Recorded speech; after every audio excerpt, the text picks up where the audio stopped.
Good afternoon, this is your host, Michael J. Long, host of Michaels Libertarian Pizza Party, and thank you for joining me. I appreciate it. And of course, if you haven't already subscribed to my YouTube channel, please click the subscription link, click the notification bell, and select all. And then that way, you will be notified of all future YouTube video content that I upload or any live streams that I do. Also, if you haven't done so already, you can also join my YouTube channel, become a YouTube channel member, and so forth. So, Libertarianism. And I think we've made tremendous strides with the Libertarian Party in getting candidates elected at the local level, and primarily local and county levels throughout the country. But we still got a lot of local areas that are managed by Democrats and Republicans, just the same with the Democrats and the Republicans at the state and federal level, and we see how that goes. Any county or city that is managed by the Republicans or the Democrats are most particularly going to increase the deficit at the local level just as they do at the federal level, and come up with all these ordinances which many towns that are still managed by Republicans and Democrats throughout the various different states throughout the country do.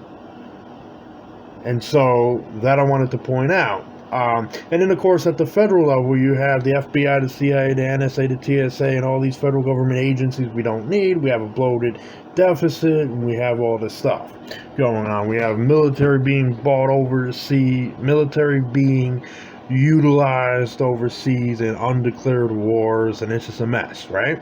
So you might be asking yourself, well, what is running local? How is that going to reduce the size of the federal government? Well, that's the thing. It might not. But the idea, and I probably should do this at some point, but I don't know. I haven't decided yet. But the idea is that you're building a foundation, and the foundation to which to build on. It's like building a house.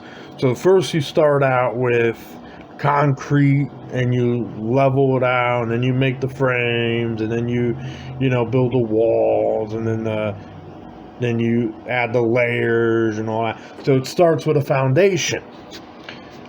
And the Libertarians, if Libertarians get elected in more local cities, towns, and villages throughout the country, that means that we'll be in a position to deny any federal government agency wishing to do business in those local municipalities, cities, towns, and villages that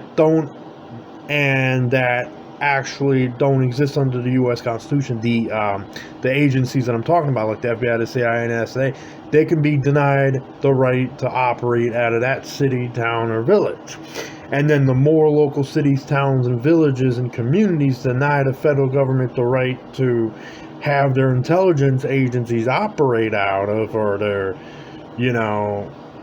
protege at the state levels, the harder it is for the federal government to bring about tyranny and authoritarianism in your local town, city, town, or village. And plus, we can get to reducing the local ordinances and having volunteer organizations do solve a lot of the city problems in a lot of the cities throughout the country. So there's a lot you can do at the local level, and the fact that at the local level is where it starts. If you can deny the state and federal governments the right to operate and regulate and overtax at that level, then you've pretty much forced the federal government and the state government into a predicament where they have no choice but to say, okay, well, if we can't even utilize our agencies, what's the sense in keeping them? And we can bring that up too. Like, look, you don't even local government officials, if we get Libertarians elected at the local level, we can then tell the federal government, You know, you don't have the authority. The FBI does not have the authority to exist. Neither does the CIA or the NSA or whatever. And you either abolish them or we're not going to allow them to operate within our municipality. And when you do that, now, the federal government has to make a decision at some point. Are we going to allow these agencies to operate in the country or not? If we can't even hardly if they keep getting denied the right to operate in all these cities, towns, and villages. Now, a lot of people might say, well, what about states' rights? Well, if you have states' rights, you might as well have, slavery. But at the same time, if they're passing laws like marijuana legalization and gun rights and all that, then of course you'd want them to nullify the federal government in that regard. And that's the reason we have a Supreme Court at the federal level, so they can decide, especially when you have a state law and a federal law that conflict with each other. The Supreme Court's job is not to sit there and say, well, federal law trumps state law. But rather, is the federal law that we're referring to even within the bounds of the U.S. Constitution that the state law is conflicting upon? If it is not, then the state government is granted the right to have their law in place, and the federal government has to repeal its law, or the federal law gets struck down, right? And so there's ways to deal with that. And if it's a law that is constitutional, then at that point, they might look at whether it's going to infringe on people's civil liberties for the federal law to exist or for the state law to exist. And so these are conscientious decisions that the Supreme Court makes in terms of whether they're going to strike down a state law, a local law, or federal law, or uphold the federal law and strike down the state law, or vice versa, right? And that's why you have your checks and balances. But more importantly than that, the local governments are the ones that usually enforce all the federal garbage. The local governments are the ones that allow the FBI and the CIA and the NSA to operate in their municipalities. The local government is what allows the TSA to operate in the airports within their municipalities, of course, and within their jurisdictions, right? For example, the Albany International Airport. If Albany County said, look, we're not going to allow the TSA to operate at the Albany International Airport because Albany International Airport falls within our jurisdiction and we're not going to allow it, so either you allow the TSA allows the free market to provide security for the airports, or we're going to allow the free markets to allow security at the airport and deny at the airports, and then deny you the right to operate in our airport, right? So if you think about it, the local governments that are under the spell of the Democratic and Republican parties, they're the ones that are allowing these municipalities to operate outside of their jurisdictions. For every and any reason. And the DAs are the ones that say, look, the federal government is going to participate in these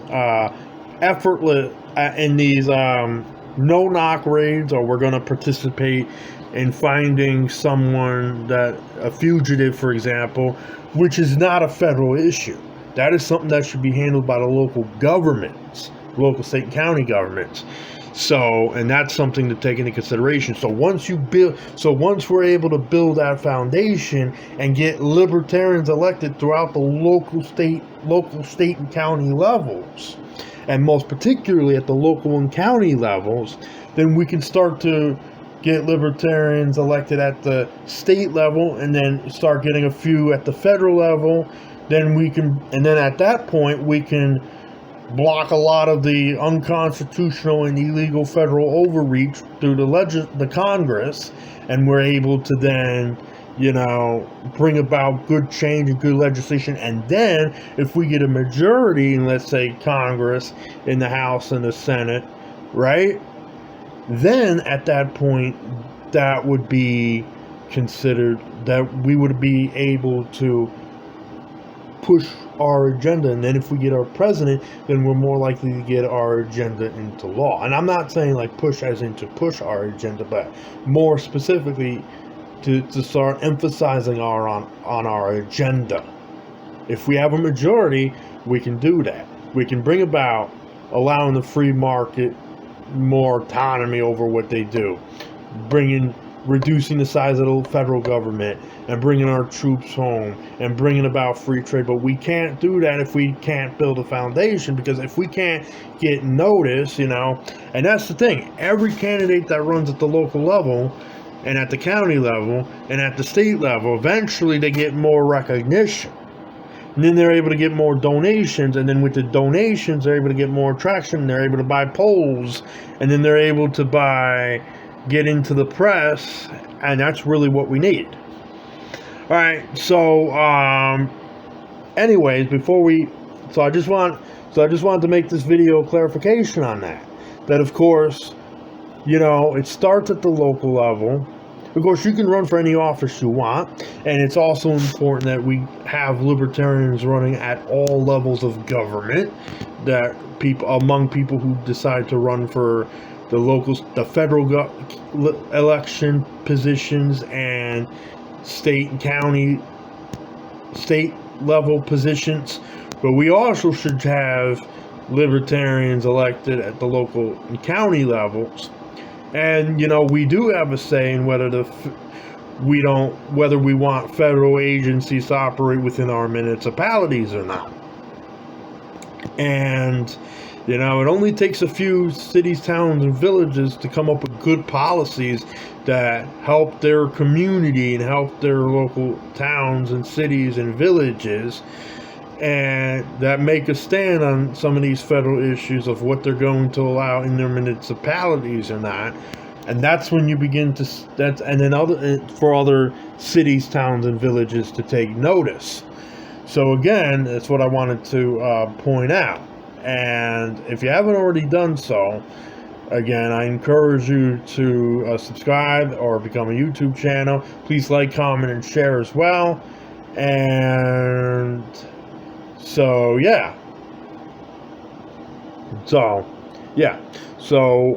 local is where it starts. So I'm Michael J. Long. Let me see, it's 6:18 p.m. And I truly and sincerely appreciate it.